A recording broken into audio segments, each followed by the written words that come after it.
Greetings and salutations, everybody. I'm old school and I like classic carry guns. If you like classic carry guns too, boy, you're going to want to subscribe to my channel because I got a lot coming up. We're talking about Smith Wesson 3rd gen autos because they don't get enough love. We got my buddy's couple very, very rare 45s I've done videos on before. We got a 3953 double action only 9mm single stack here. And, you know them, you love them from stuff we grew up on, my generation. I guess I'm getting pretty old. Reservoir Dogs, X-Files, The Shield, Training Day. You know, you've seen them. Should you appreciate them more? They were exceedingly reliable. This one has actually fed and chambered 45 brass, for the rumors are true. I put it on video. Very, very, very reliable, good quality control, Smith & Wesson in its heyday. In fact, there's higher level performance center versions and shorty versions of stuff like these, available in 9, 40, 45. Of course, 40 was all the rage when I was a teenager, so I was probably renting some of the 4013s and things like that. These are all single stacks. I wish I had a 6906, which is the one they should bring back if they actually had quality control to pull it off, which is the 12 round double stack 9mm. And McCar makes modern, I think, 17 rounders that would work in it. Right at the beginning of the bad flu in 2020, thing, I actually was going to get one from AIM Surplus for like super cheap. They were going to cut me a deal for me to make videos on it. And like that whole thing happened. So they're the reason, because of those people, that I don't have a 6906, which I would probably really, really like. If you have any experience with Smith & Wesson autos, particularly 3rd gen autos, but even if you got a 2nd gen, 1st gen, I don't know, you got a 59, you old highway patrol guy out there, let me know about them. So anyway, going to take that one out because that's got rounds in it. These other two mags are empty. We are clear and empty. Double action, single action autos with decocker safety. Some LE versions actually were made were made decock only, kind of like a G decocker. But most of them out there are safety autos. This is the double action. I am empty. Of course, I have a dead trigger because all the Smith & Wesson 3rd gens, typically, unless it was a particular LE model they had that way for certain departments, had a magazine disconnect safety. Now, a lot of people have issues with that, but it did save officers' life. So if you were in a struggle for your gun, I'm going to double check again. Now, you're starting to up, but you're in a struggle. You eject the mag, and now it's dead trigger, even if one was in the pipe. I'm going to pause there because I have to grab another magazine. I unfortunately just got a PMag for this because, well, magazines are hard to find, so that's one of the downfalls. So this is double action only without. There was a version with, but I wish I would have known this. This does not have restrike capability. So this is double action only. That's a false reset. I don't like that. I'd have to really train myself in this pistol. There's the actual reset. So now that we're striker fired, used to riding triggers, false reset there.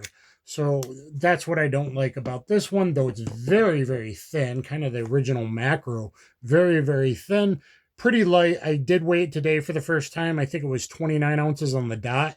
Only 8+1, and nowadays I can get macros with 15+1 loaded, weight of 28 ounces, like a GX4 carry that I love. So I don't know.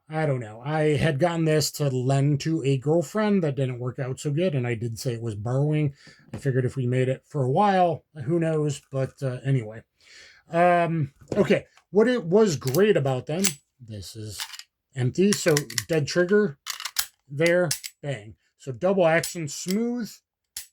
Not really that, I mean, heavy, but really, really smooth triggers. What they did really great was a very, very short reset for a stock trigger. Nowadays, you'd have to get, something and send it to Cajun Gunworks or Langdon Tactical or something, get anything near that on a modern pistol. So all of them had this super, super short reset. This is the 4513tsw, so, you know, Vince Mackey style, but lighter weight, so you could kind of carry it.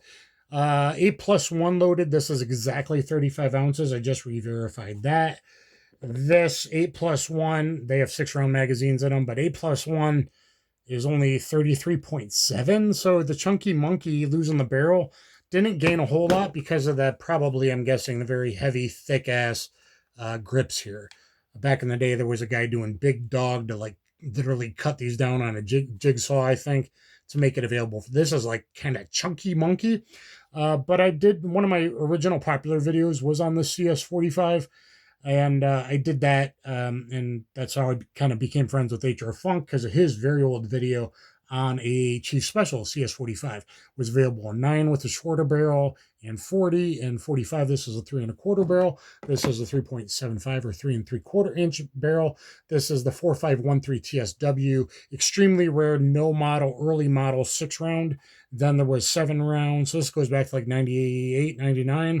Then a 7-round model, and then I think eventually, was it a way 7 or maybe 8 with the rail. Very accurate, got a lot of like hand fitting there, not exactly performance center, but kind of old when Smith Wesson was good. And, you know, had people in the shop that had worked there 30, 40 years kind of thing. And they really took care of things, especially if it was like a TSW model that was probably going out to a detective or for off-duty carry. It seemed like they really took care of them. Very, very accurate. Now you get a performance center model or a shorty version with a barrel bushing. Apparently those things are dead accurate. Now, the 9s and the 45s go a lot of money.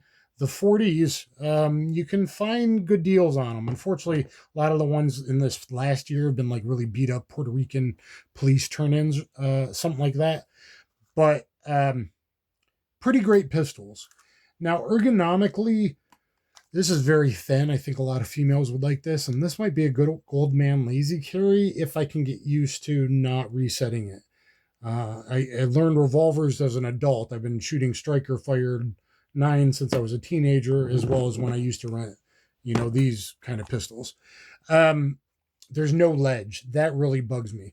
Plus the sights. I'm not the only one. I tend to shoot these low. I'm going to see if that happens tomorrow. And it might be because the double action, it's late at night. A double action is so long and then it's so incredibly short that I think you're kind of still coming down a little too far in recoil as the single action. I think it's because of the distance travel between the double action and the single action is another reason why you dip so low, is because the short trigger take up and the trigger reach is so different. Very, very light. So I tend to not really shoot them that good. I mean, other people would consider it. Please look at my range video of this. Did some fun stuff shredding. They do function with the 8-round magazines. With this, you got to be careful. The 6-round is different than the 6-round in this. It has an added dimple that was added for better reliability on, but it does function with 8-rounders and even Pro Mags that have Wolf magazine springs in them. I don't really like Pro Mag, but if that's all you can find with a single stack magazine, change it out for some Wolf magazines plus 10 power springs and you'll probably be good. They fit in those. I think the Wolf spring didn't really fit with the follower in this one, so I think this is a straight up Pro Mag. We'll see how it runs tomorrow. But anyway, guys, they're pretty cool and they look cool. And, you know, looking cool is pretty much what it's about when you're older and you're not necessarily going out and problems. But, you know, 15 times I've almost needed a gun. Almost had a draw in the last 8 years, so you never know. Pretty dang comfortable if I was comfortable with only 7 rounds. Now, I might be in a revolver coming up, so I'm like, well, maybe I should. Maybe I should. Because that's a pretty easy to carry package, but it's not that much longer for 8+1, and that makes me feel a whole lot better. Unfortunately, this has got those thick grips. Helps reduce the recoil, but you need good rounds to expand. That's pretty short. The Gun Sam's getting some pretty good ones expanding in his real world testing from a 3.3 its shield. So 3 1/4, maybe with HST or punch, maybe, you know, maybe. Probably depends how many layers of clothes.